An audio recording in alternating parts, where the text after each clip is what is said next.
آج ہم طریقہ و تمام آیات سیکھیں گے جن سے دم کیا جاتا ہے۔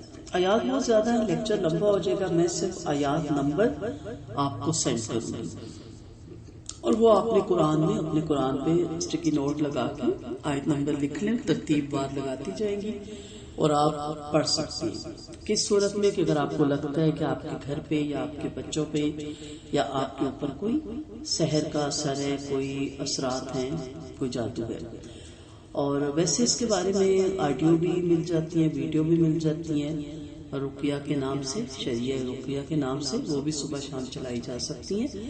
میں تو اپنے گھر میں تقریباً 6 سال سے صبح 7 بجے، کیونکہ اتنی صبح بھی نہیں لگاتی کہ نیبرز والے ڈسٹرب ہوں، تو 7 سے 8، 8:30 تک وہ چلتی رہتی ہے۔ اس دوران ہم جیسے خواتین کے ناشتے اور ان کے کام ہوتے ہیں وہ بھی ساتھ ساتھ ہم کرتے ہیں، تو ایک ٹائم میں لگاتی ہوں۔ تو میں PDF بھی ساتھ سینڈ کر دوں گی تاکہ آپ کو آسانی ہو۔ کارڈ بھی اس کے بارے میں مل جاتے ہیں، کتابیں بھی مل رہی ہیں، تو آپ جس طرح بھی چاہیں اس کو یوز کر سکتے ہیں۔ PDF آپ کو میں ساتھ سینڈ کر دوں گی۔ جی آتے ہیں اپنے لیکچر پہ۔ دم کرنے والے کے لیے بہتر ہے کہ وہ اللہ تعالیٰ سے تعلق والا ہو، اس کی نافرمانیوں سے کنارہ کشی کرنے والا ہو، کیونکہ بندے کا جس قدر اپنے رب سے گہرا رابطہ ہوگا تو اللہ تعالیٰ اس کے دشمن کے دل میں اسی قدر زیادہ اس کا روب ڈال دیں گے۔ اور جو دم کرنا چاہتا ہے اس کے لیے مستحسن یہی ہے کہ اس میں نفسیاتی جو ہے استعداد ہو، قوت ارادی مضبوط ہو، باکردار ہو، اور یہ بھی بہتر ہے کہ اس کی جو بھی صحبت ہے نیک آدمی کے ساتھ ہو۔ یہ کیوں میں کہہ گیا؟ کیونکہ جب تک ہم گناہ کبیرہ اور لاپرواہیوں کی وجہ سے گناہ صغیرہ، جن کو ہم گناہ نہیں سمجھتے، جس میں صلہ رحمی بھی آتی ہے، جس میں بہت سے ایسے کام ہیں، آپ اچھی طرح واقف ہیں، وہ ہم نہیں چھوڑتے۔ پھر گانے لگے ہوئے ہیں ہمارے موبائلوں میں، رنگ ٹون جون سی ہے وہ بھی میوزک کی ہے، اور ہر وقت ہم میوزک کے ساتھ ان ٹچ رہتے ہیں، یا ہمارے گھروں میں تصویریں لگی ہوئی ہیں بچوں کی اپنی بنوا کے، کسی بھی جاندار کی۔ تو یہ جن کو ہم گناہ کبیرہ کیا صغیرہ کیا گناہ ہی نہیں سمجھتے۔ پھر اسی طرح عورتوں کا بلا ضرورت بغیر کسی ریزن کے تھریڈنگ کروانا، پلکنگ کروانا، ایک تو ہوتا ہے نا کہ ان کو کوئی ہارمونز پرابلم ہے جس کی وجہ سے ان کے اس طرح کے مسائل چلتے ہیں، اور اب تو ہر خاتون یہ فرض سمجھتی ہے اور ہر بچی یہ فرض سمجھتی ہے کہ لازمن کروانا ہے، اور پلکنگ تھریڈنگ سے نکل کے آگے تک خواتین جا چکی ہیں۔ تو یہ ساری چیزیں گناہ کے زمرے میں آتی ہیں، اور یہ تو گناہ کبیرہ کے زمرے میں آتا ہے پلکنگ تھریڈنگ، کیونکہ اللہ اور اس کے نبی نے ان پہ لعنت بھیجی ہے۔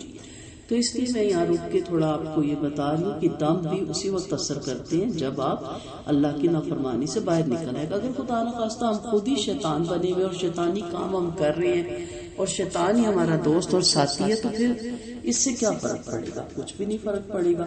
تو جیسے میں نے پچھلے لیکچرز میں کہا نا کہ پرہیز علاج سے بہتر ہے، تو پہلے ان چیزوں سے پرہیز کریں تو خود بخود بھی جب آپ صفائی ستھرائی کا خیال رکھتے ہیں اور ان چیزوں سے اپنے آپ کو بچاتے ہیں تو آتے تو چیزیں ویسے ہی آپ سے دور بھاگ جاتی ہیں، کیونکہ ان کا آپ کے ساتھ کوئی تعلق نہیں۔ سمپل سی مثال ہے نا، آپ جب تک دنیا دار ہیں، آپ سب میں ان ہیں، ہٹ ہیں، لوگوں نے آپ کو عرش پہ بٹھایا ہوا، لیکن جیسے ہی آپ دیندار ہوتے ہیں، حجاب پہنتے ہیں، نمازیں پڑھتے ہیں، تو آپ دیکھا نہیں لوگ آپ سے کرنی کتراتے ہیں، لوگ آپ کو چھوڑ جاتے ہیں، اور ان کی کوشش ہوتی ہے کہ آپ ان کی محفل میں بھی نہ آئیں، اور بڑے عجیب سے روٹی آپ سے بات کرتے ہیں۔ تو جب انسانوں کا یہ معاملہ ہے تو وہ کون ہوتے ہیں؟ ان کے اندر شیاطین انہیل کیے ہوئے ہوتے ہیں، اور وہ نفرتیں دل میں پیدا کرتے ہیں آپ کے لیے اور ان کے دل میں۔ تو کچھ تو ویسے ہی چھوڑ جاتے ہیں، اور باقی آپ جب یہ پڑھتی ہیں تو وہ بھی بھاگ جاتے ہیں۔ تو پلیز جتنے لیکچر ہیں پیچھے وہ ضرور دھیان میں رکھیں، گاہ بگاہ ان کو دوبارہ سنیں، سیو کر لیں اپنی ضرورت کے لیے، اور بہرحال میرے لیے بھی دعا کریں کہ اللہ تعالیٰ مجھے بھی اس پہ پورا عمل کرنے کی توفیق دے۔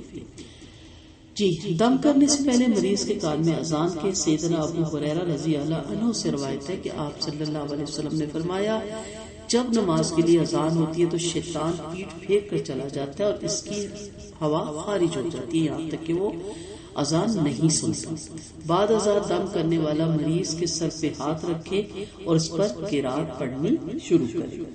ٹھیک ہے جی. قرات میں سب سے پہلے جو آپ نے پڑھنا ہے وہ سورۃ فاتحہ ہے. آپ سب کو پتہ ہے کہ سورۃ فاتحہ سب کو آتی ہے اور وہ پوری پڑھنی ہے. ٹھیک ہے جی. اس کے بعد آپ نے البقرہ، سورۃ البقرہ جو ہے دوسری سورت ہے، اس کی آپ نے 1 سے 15 تک آیات پڑھنی ہے. یہ کہاں آپ کی ختم ہوگی؟ وَأُولَٰئِکَ هُمُ الْمُفْلِحُونَ تک. اس کے بعد آپ نے آیت الکرسی پڑھنی ہے. یہ اب آپ اس کے سر پہ ہاتھ رکھ کے یہ دم کریں. اب آپ کو لگتا ہے کہ میرے گھر میں کوئی اسیب ہے اور مجھے پتہ نہیں چل رہا، تو پھر آپ ویسے جیسے میں نے کہا کیسٹ بھی لگا سکتی ہیں، اور اگر آپ تسلی کرنا چاہیں مزید تو آپ سامنے پانی رکھ کے یہ ساری چیزیں پڑھ سکتی ہیں. پھونک مارنے کی ضرورت نہیں ہوتی، پانی سامنے رکھیں، یہ ساری چیزیں اتنی آواز میں پڑھیں کہ آپ کے کانوں تک آواز جائے، اور وہ پانی آپ دیواروں پہ، زمین پہ نہ پھینکے. کلام اس پہ ہوتا ہے، ہلکا ہلکا چھینٹا، یہ نہیں کہ آپ ڈول بھر بھر کے پھینک رہے، ہلکا سا ہاتھوں میں ڈال کے چھینٹا، ہم سب جانتے ہیں اس پہ ڈالا جا سکتا ہے، اور وہ چھینٹا ہلکا سا چھڑکاؤ اپنے اوپر اور اپنے بچوں پہ، فیملی پہ بھی کیا جا سکتا ہے. ٹھیک ہے جی. اس کے بعد آیت الکرسی بھی آپ جانتی ہیں. اب آ گیا اس کے بعد سورۃ بقرہ کا آخری جو رکوع ہے، یہ آپ کی 284 سے لے کے 286 تک ہوتا ہے. للہ ما فی السماوات و ما فی الارض وان تبدوا ما فی انفسکم او تخفوہ یحاسبکم بہ اللہ. ساری اس لیے نہیں پڑھ رہی کہ پھر لیکچر لمبا ہو جائے گا. یہ آپ کی کمپلیٹ ہوتی ہے جو سورۃ بقرہ کی آخری 3 آیات ہے. واعف عنا واغفر لنا وارحمنا انت مولانا فانصرنا علی القوم الکافرین. ٹھیک. اس کے بعد سورۃ آل عمران ہے جو آپ نے 1 سے لے کر 10 تک آپ نے پڑھنی ہے. ٹھیک ہے جی. سورۃ آل عمران شروع کریں گے آپ، اور وہ 1 سے لے کے 10 تک آپ پڑھیں گے. اگر مریض ہے تو اس کے سر پہ ہاتھ رکھ کے آپ پڑھیں گے. اس کے بعد سورۃ آل عمران ہے اور اس کی 18 نمبر آیت ہے، وہ آپ پڑھیں گے. اور یہ لازماً سوتے ہوئے بھی پڑھیے گا، اس کے بارے میں نے الگ سے ایک لیکچر سینڈ کیا تھا کہ اس کی کتنی فضیلت ہے. اور اس کے بعد آپ سورۃ آل عمران کی 26 اور 27 آیت پڑھیں گے. پھر سورۃ آل عراف کی 54، 57، 54 اور 57 آیت آپ پڑھیں گے انشاءاللہ. اس طرح آپ پڑھتے جائیں گے اور آگے بڑھتے جائیں گے. یہ نشان آپ کو لگا کے رکھنا پڑے گا. پھر سورۃ بنی اسرائیل کی 45 سے 51 تک آپ پڑھیں گے. 45 سے 51 تک آپ پڑھیں گے. پھر اس کے بعد سورۃ اعراف ہی کی جو آیت ہے 117 سے 119 ہے. پھر سورۃ یونس کی 79 اور 82 ہے. پھر سورۃ مومن کی جو ہے 1 سے 15 سے 118 تک آیتیں آپ کی بنتی ہیں. ٹھیک ہے جی. یہ نوٹ کرتے جائیں آپ اپنے کاغذ میں، اور آپ نے اسٹڈی نوٹ اس پہ پھر اپنے قرآن پہ لگا کے رکھنا ہے. اس کے بعد سورۃ صافات ہے 1 سے 18 ہے آپ کی. پھر سورۃ رحمان ہے، یہ جو سی ہے اس میں آپ نے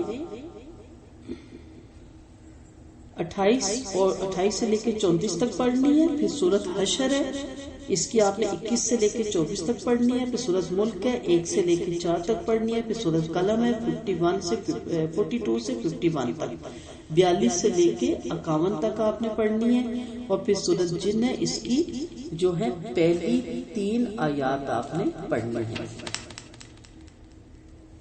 میں سورۃ قلم کا دوبارہ بولتی ہوں، وہ میں شاید غلط بول گئی ہوں آپ کے.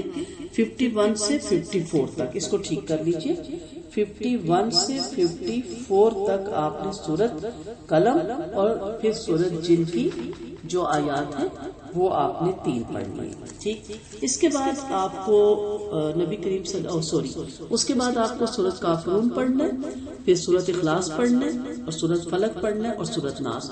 سورۃ اخلاص، سورۃ فلق اور سورۃ ناس 3 دفعہ آپ نے، اور ہر دفعہ بسم اللہ سے شروع کر کے آمین پہ ختم کرنا ہے. اس کے بعد پھر نبی کریم صلی اللہ علیہ وسلم کی آپ کو بہت سی دعائیں ملے گی، مختلف چین کے ساتھ ملے گی. اس کی آیات شفا کے کارڈ بھی چھپ چکے ہیں، جن اور جادو سے بچنے کے کارڈ بھی چھپ چکے ہیں. وہ بھی میں ریکویسٹ کروں گی ایڈمن ٹیم کی جو ہے کہ وہ آپ کو ساتھ وہ بھی سینڈ کر دیں. وہ آپ کو کتابوں میں مل جائیں گے کیونکہ ان کے پڑھنے میں یہاں بہت دیر لگے گی. اور ماشاءاللہ 5 یا 6 دعائیں ہیں، وہ آپ دیکھ کے پڑھیں گے. آپ کو آتی بھی ہوں گی. بسم اللہ الذی لا یضر مع اسمہ شیء فی الارض ولا فی السماء وهو السمیع العلیم. آپ رات کو سوتے ہوئے بھی اکثر پڑھتے ہیں اعوذ بکلمات اللہ التامات من کل شیطان وہامات من کل عین لائمہ.